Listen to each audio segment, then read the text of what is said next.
मैं आपको बहुत ही दिलचस्प एक स्टोरी सुनाने जा रहा हूँ। ये स्टोरी 12 रबीउल अव्वल से रिलेटेड है और मैं पूरी कोशिश करूँगा कि अल्लाह करे मुझसे किसी तरह की भी गलती ना हो। अगर मुझसे कोई गलती हो जाए तो बराए मेहरबानी आप मुझे माफ़ कर दीजिएगा।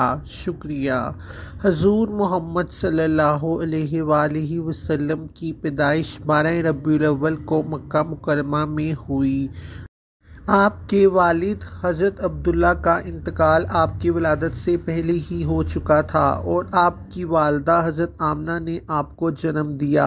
हज़रत आमना ने बताया कि जब आपकी पैदाइश हुई तो पूरे घर में रोशनी फैल गई और लोगों ने इस वाक़ये को बड़ी खुशी और जोशो खरोश से मनाया। आपका नाम मोहम्मद रखा गया जो कि हमद और तारीफ़ का मायने रखता है और ये नाम आपकी अज़मत और फजल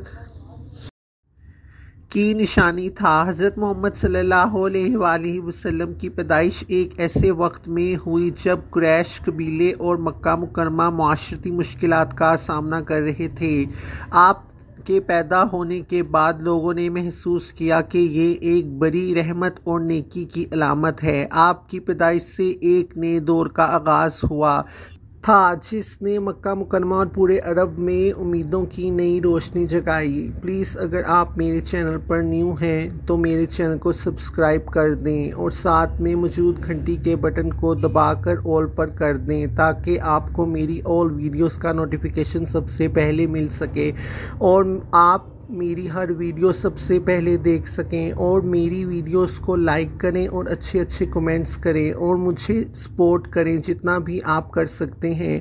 आपके ऐसा करने से मेरी हौसला अफजाई होती है और मुझे ऐसा महसूस होता है कि मैं जो कंटेंट बना रहा हूँ और जो मैं वीडियोस अपलोड करता हूँ वो आपको पसंद आती हैं। मेरी मदद करने के लिए आपका बहुत बहुत शुक्रिया।